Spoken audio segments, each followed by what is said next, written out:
Sir आपका नाम? Dharmpal Nishad, sir कहाँ से हैं? अयोध्या से। सर किन मुद्दों पे देंगे 2024 में वोट? विकास के ऊपर और सुरक्षा, इसी के ऊपर वोट जाएगा। हाँ, तो लग रहा है कि बीजेपी सरकार ने इस पे ध्यान दिया है, विकास और सुरक्षा पे ध्यान दिया गया है बीजेपी सरकार द्वारा। 101%। अच्छा, हाँ। 101% विकास पे और सुरक्षा पे ध्यान दिया गया है। नजारा तो कुछ और ही दिख रहा है कि राम मंदिर के बारे में बार बार बात की जा रही है। ये सब गलत है, बेकार की बातें हैं। हाँ। राम मंदिर तो लीगल है कि राम मंदिर बीजेपी का वादा था और बीजेपी ने कर दिखाया। और विपक्षी दल का यही उनका एजेंडा था कि राम मंदिर ना बनने पाए, और इस मुद्दे को हम जीवन भर इसे सुलगते रहे। 500 साल हो गए राम मंदिर का मुकदमा चलते हुए। मुलायम सिंह ने कार से उनके ऊपर गोली चला दिया। मैं खास तौर अयोध्या से रहने वाला हूँ, मुझे मालूम है कार से वो कैसे आए थे। रोड के ऊपर चलने नहीं दे रहे थे। रोड पे अगर मिल जाता था तो रोडवेज में बस के उनको 100 किलोमीटर दूर छोड़ देते थे। और खेत के बीच से वो लोग आते थे बैग टांग के पीठ पे, उनके ऊपर मुलायम सिंह ने गोली चलवाया था, उन्हीं कार सेवकों के ऊपर। इन बातों को राम भक्त कभी नहीं भूलेंगे। ये विरोधी दल जो है ना, किसी ज्ञानी ने कहा था जब सारी पार्टियां एक हो जाएं तो समझ लो सारी भ्रष्टाचार और बेईमान है।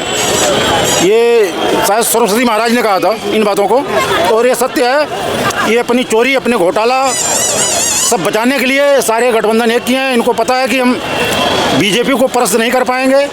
जब तक सब एक नहीं हो पाएंगे तब तक परास्त नहीं कर पाएंगे। अपनी चोरी को, अपनी घोटाले को, अपनी खामियों को छुपाने के लिए सभी। मंदिर एक एजेंडा है वोट पाने का, ये भी एक राजनीति है। ये सब गलत है। हाँ। कोई एजेंडा नहीं। बीजेपी ने वादा किया था मंदिर वहीं बनाएंगे और मंदिर वहीं बन रहा है। बीजेपी ने वादा किया था, इसे पूरा किया।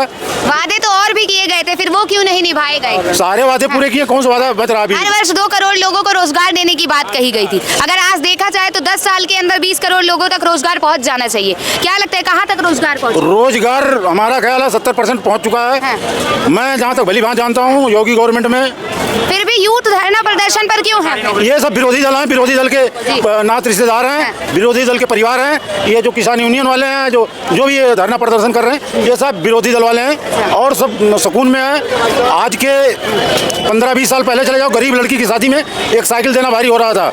आज 2 व्हीलर 4 व्हीलर दिया जा रहा है। और आलू की सब्जी, पेठा की सब्जी होती थी शादी ब्याह में, आज पालक पनीर, शाही पनीर कट रही है। डीजे आ रहा है, गाड़ी सजाई जा रहा है। कहाँ से पैसा आ रहा है? अगर विकास नहीं हो रहा कहाँ? सबके पास पक्का मकान बन गया, सबका टॉयलेट बन गया, सबका निःशुल्क इलाज हो रहा है। क्या नहीं हो रहा? सब कुछ हो रहा है। अगर विपक्ष ही विरोध कर रहा है तो शंकराचार्य क्यों कर रहे हैं? शंकराचार्य भी किसी विरोधी दल से जुड़े पड़े हुए हैं। हाँ। वो भी विरोधी दल से जुड़े पड़े हुए हैं। अच्छा। उनको किसी प्रकार की लालच दी गई है। हाँ। कह रहे हैं आधे मंदिर का उद्घाटन किया जा रहा है, ये भी एक राजनीतिक एजेंडा है। वोट पाने के लिए आधे मंदिर का उद्घाटन किया जा रहा है 22 जनवरी को। मंदिर बन चुका है, जितना भगवान का जो गर्भगृह था वो तैयार हो चुका है, पूरा मंदिर बन चुका है। काम तो चलेगा 10 साल, काम चलता रहेगा। उद्घाटन हो गया, जनता के लिए मंदिर खोल दिया गया, जनता दर्शन करेगी, पूजा करेगी। अब उनका ये विषय है कि 10 साल 20 साल बाद खोला जाए, तो इनकी एक राजनीति है, सोची समझी इनकी एक राजनीति है। हाँ। सर आपका नाम? नीरज कुमार यादव। सर किस मुद्दों पे 2024 में वोट देंगे? किस मुद्दे पर? हाँ। विकास के मुद्दे पे या राम मंदिर के मुद्दे पे? विकास के मुद्दे पर। विकास होता नजर आ रहा है क्या सर? बिल्कुल विकास होता हो रहा है विकास? आ रहा। अच्छा, तो विकास के मुद्दे पे आप कह रहे हैं, और कौन कौन से मुद्दे जिन मुद्दों पे आप देंगे 2024 में वोट, और किन्हें देंगे? बीजेपी को देंगे। बीजेपी को देंगे। बीजेपी को क्यों?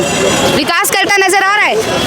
आ रहा, राम मंदिर बनवाया हुआ है। ये विकास है, राम मंदिर बनाना सिर्फ विकास है। आम जनता के लिए कौन सोचेगा? बहुत विकास किए हैं आम जनता के लिए। अच्छा, बताएंगे जरा जी। जैसे आवास दिए लोगों को, और गुंडाचारी और भ्रष्टाचारी ये सब खत्म किए। और आजकल तब की महिला निकल नहीं पाती थी घर से बाहर, आज की महिला घर से बाहर निकल रही हैं और अकेले घूम रही हैं मार्केटों में या और कहीं में अकेले घूम रही हैं। उनको छूने वाला, टच करने वाला आज कोई नहीं। आप कह रहे हैं कि महिला सुरक्षित है, तो मणिपुर के केस में अभी भी कर्फ्यू लगे हैं, क्यों नहीं सोचा जा रहा? सुनो, मणिपुर का केस मणिपुर का है, लेकिन यूपी के अंदर ऐसा कुछ नहीं हो सकता है। यूपी के अंदर ऐसा कुछ नहीं हो सकता। वो भी तो भारत का ही पार्ट है, वहाँ के लिए क्यों नहीं सोचा जा रहा? क्यों सोचे नहीं? जब महिला ही खराब रहेगी तब क्यों मोदी सोचने आएंगे? वहाँ महिलाओं की गलती है क्या सर? हाँ। महिलाओं की गलती नहीं, 2 गुट की वहाँ लड़ाई है। हाँ। और वहाँ कंट्रोल में है वहाँ की क्राइम। हाँ। अगर विरोध करना, विपक्षी दल का ये कहना है कि वहाँ अभी कंट्रोल में नहीं है, तो जाकर राजस्थान में देख लिया, नंगी महिला को नचाया गया और मारा पीटा गया, वो चीज़ इनको नहीं दिखाई दे रही। वहाँ जब वहाँ सीएम बदल गया था, वहाँ जो अधिकारी जो सब यहाँ से भेज दिए गए, तो कंट्रोल में है। अब एकाएक कहो कि कोई विस्फोट हो जाए और उसे क्या नाम है कंट्रोल कर लिया जाए, किसी की बस की बात नहीं है। 84 में इतना दंगा हुआ, राजीव गांधी ने कहा था जब कोई बड़ा पेड़ गिरेगा तो धरती हिलेगी, कांपेगी। एक आदमी का जुर्म है, सारे पंजाबियों को सिर कटवाया गया, उनको जिंदा जलाया गया। ये क्या हुआ था? कश्मीर में हिंदुओं को जो है उनकी घर धन संपदा सब लूट ली गई, उनको मार काट के भगा दिया गया। ये चीज़ इनको नहीं दिखाई दे रही है।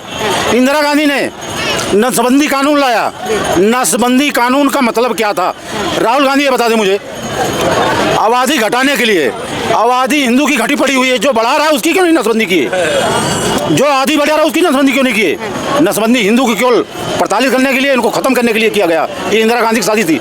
दूसरी बात मैं कहना चाहूँगा, पाकिस्तान के ऊपर जो इंदिरा गांधी ने हमला किया था, इससे इंडिया को लाभ क्या हुआ? इंडिया को एक तिनका मिला हो तो बताया हमें। हमारे कितने सैनिक मारा गए, हमारे कितना धन संपदा बर्बाद हुई, कितना हथियार हमारा तबाह हुआ। बांग्लादेश बना, बांग्लादेश हमें क्या दे दिया या पाकिस्तान क्या दे दिया? बर्बाद तो हमारा हुआ ना। क्या मिला हमें? इस देश को केवल बर्बाद किया गया है अब तक कांग्रेस सरकार में। हाँ, कांग्रेस ने काम नहीं किया। फिर क्या काम किया? आज के दिन में हमारे यहाँ सुखोई विमान है, अमेरिका जैसे देश ऑर्डर दे दिए हैं भारत को। भारत आज तक सुई नहीं बना के बेच पाता था। मिसाइल, राफेल, सुखोई, सब हथियार हमसे अब बिक रहे हैं। हर चीज कांग्रेस ने 14 तारीख को न्याय यात्रा निकाली है। कह रही है जो भेदभाव हो रहा है, जो धार्मिक भेदभाव हो रहा है और मणिपुर की महिलाओं के लिए जो सोचा नहीं जा रहा, उनको इंसाफ दिलाएंगे, उनको न्याय दिलाएंगे। कांग्रेस जो भेदभाव की बात कर रही है, कांग्रेस अपना इतिहास खोल के देख ले। जो सवर्ण थे उनके कुआं के ऊपर दलित पानी नहीं भर पाता था, आज दलित के साथ में बैठकर रोटी खा रहे हैं, एक नल से एक प्याऊ से पानी पी रहे हैं। कहाँ भेदभाव है? भेदभाव खत्म हो गया है। उस जमाने में देखें, उसको देखो फूलन देवी को पानी भरने के ऊपर उसको टॉर्चर किया गया, उसके साथ क्या क्या अत्याचार हुआ उस जमाने में। ये कांग्रेस के दिन है। कांग्रेस के जमाने में सारे भ्रष्टाचार हुए, भेदभाव हुआ, उसी जमाने में सब कुछ हुआ है। अब तो बदलता भारत है। भारत दुनिया के अंदर किया था जिंदगी में नहीं। पहले ये बताओ, आप कांग्रेस के सहारे कहाँ हो? नहीं, कांग्रेस कर रहे हो, कांग्रेस ने कुछ नहीं किया। नहीं, आप बताओ। खाली कांग्रेस कर रहे हो। राहुल गांधी ने ये किया, वो किया। नहीं, आप बताओ। खाली आप बताओ। नहीं, आप खाली पूछा, आपकी बात नहीं।